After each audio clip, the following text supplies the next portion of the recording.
Detrás del mundo que conocemos, detrás del telón de lo cotidiano, detrás de lo aparente, lo visible y hasta lo creíble, escondidas entre líneas están las historias perdidas.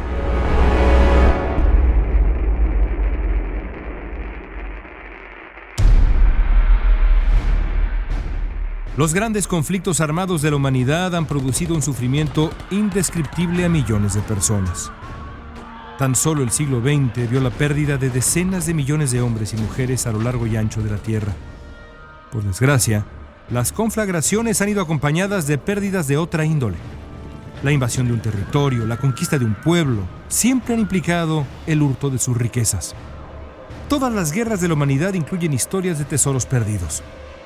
Desde las grandes reliquias del Templo de Jerusalén hasta el destino final del tesoro de las legendarias culturas prehispánicas, los vencidos han visto desaparecer sus artefactos más preciados en manos de los vencedores. En esta lamentable dinámica, el siglo XX no fue la excepción, sino la regla.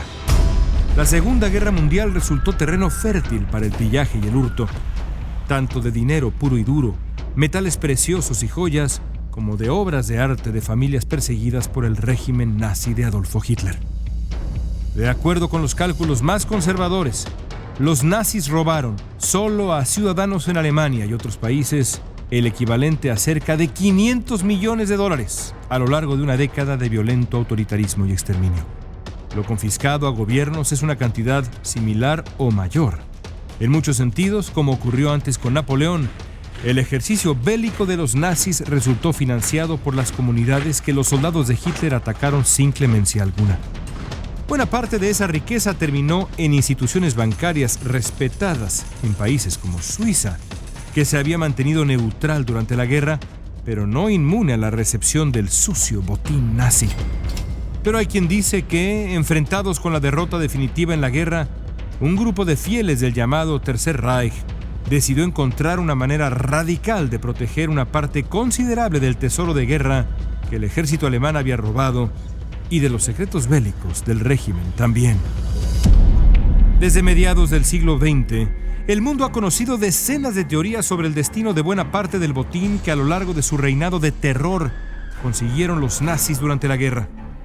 En este caso, a diferencia de otras búsquedas de tesoros mal habidos y perdidos en el tiempo, la inquietud por hallar el lugar en que se oculta lo que quede del botín nazi comienza por el deseo de reparación a un enorme número de familias que lo perdieron todo a manos del ejército alemán. Apenas terminado el conflicto armado, el sistema bancario de Suiza comenzó a pagar deudas de guerra tras recibir transacciones de dinero. De una u otra manera, la restitución de bienes ha continuado hasta bien entrado el siglo XXI, pero hay otra parte de la historia que es menos conocida. Es igualmente dramática y digna de una cinta de aventuras y de suspenso, porque, de acuerdo con algunas versiones, en los últimos meses de la guerra y enfrentado a una derrota inminente, el círculo cercano a Adolfo Hitler decidió encontrar la manera de esconder buena parte del tesoro adquirido durante la guerra para después recuperarlo y quizá continuar con su torcido proyecto de nación.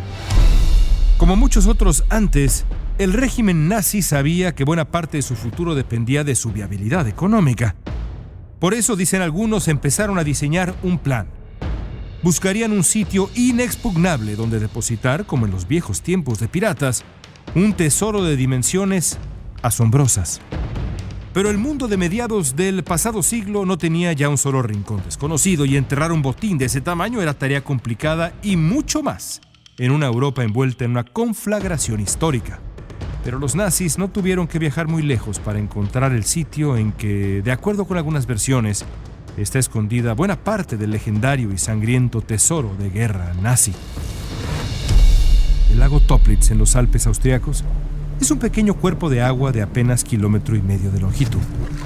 Perdido en medio de un bosque casi impenetrable, el lago resulta un medio ambiente complejo, incluso para la fauna local. Los peces no pueden vivir más allá de los 3 metros de profundidad, dada la salinidad y escasez de oxígeno en las aguas más profundas del lago. Aún hoy, alcanzar el lago austriaco resulta complicado. Durante la guerra, los nazis aprovecharon la fortaleza natural de los Alpes de Austria para realizar varios ejercicios navales. Pero la verdadera fama del lago Toplitz deriva no de su uso militar secreto, sino de los rumores sobre su papel en la supuesta estrategia nazi para esconder la enorme cantidad de oro, joyas y obras de arte robados durante la Segunda Guerra Mundial. A mediados de la década de los 40, cientos de miles de familias, muchas de origen judío, lamentaban no solo el trágico, horrible destino de millones de familiares y amigos, sino la crueldad con que sus propios bienes habían sido usados para financiar la misma maquinaria de exterminio que terminó con la vida de muchos seres humanos. Y no estaban solos. Rusia, por ejemplo, lloraba la pérdida del tesoro del cuarto del ámbar de San Petersburgo, maravilla de su tiempo, saqueada sin piedad también por los nazis. Para algunos, los legendarios paneles rusos del cuarto del ámbar y cientos de obras de arte parecidas se localizan desde mediados de los años 40, no bajo tierra, sino bajo el agua helada del lago Toplitz en Austria.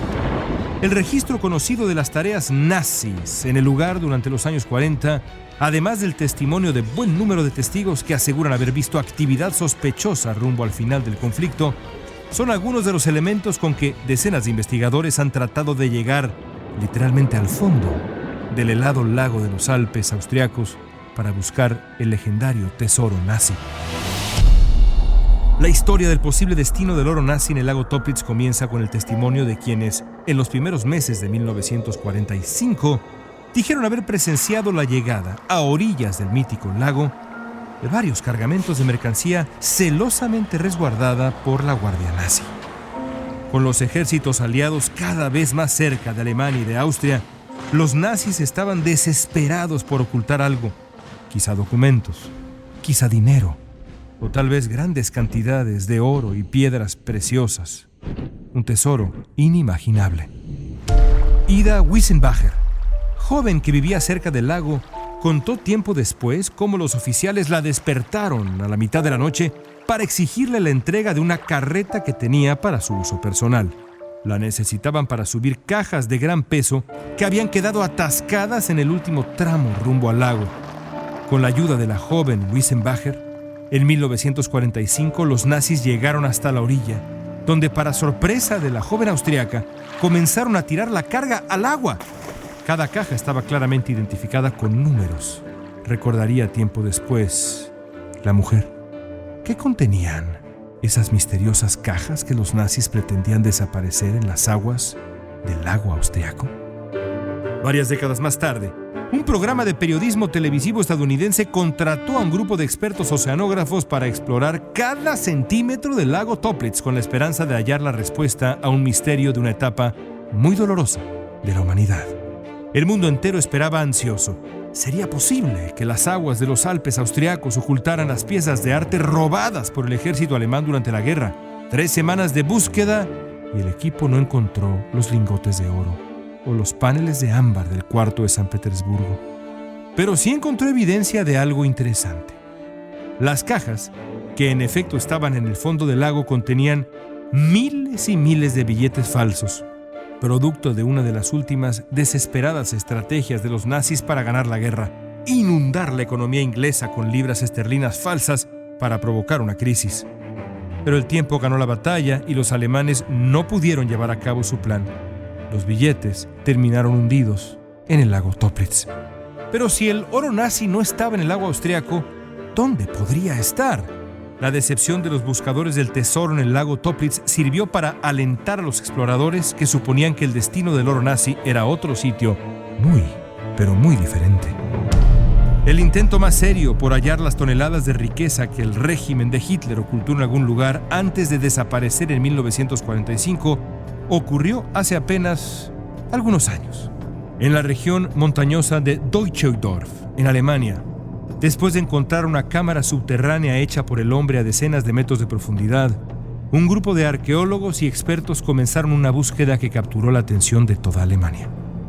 El proceso había comenzado gracias al testimonio del hijo de un piloto de la Luftwaffe, la Fuerza Aérea Alemana, quien aseguraba haber presenciado el momento en que sus camaradas depositaban algo a finales de la guerra justo en aquella zona. Christian Hanesch, hijo del piloto, proporcionó las coordenadas del tesoro a Hans Peter Hochstein, explorador obsesionado con encontrar todo sobre los paneles perdidos del cuarto del ámbar en San Petersburgo.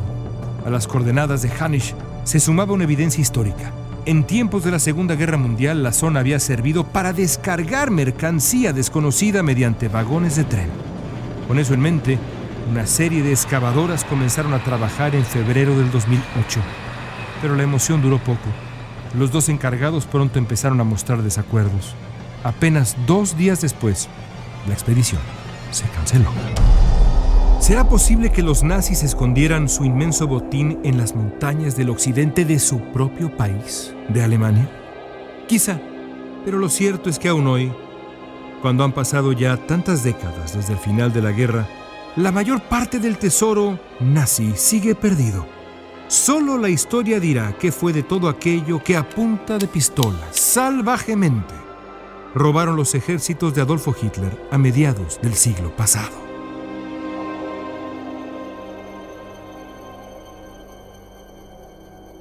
Esto fue Historias Perdidas, escrito y narrado por León Krause, editado por Guillermo Espinosa y Jorge Farías, producido en Clio por Daniel Krause.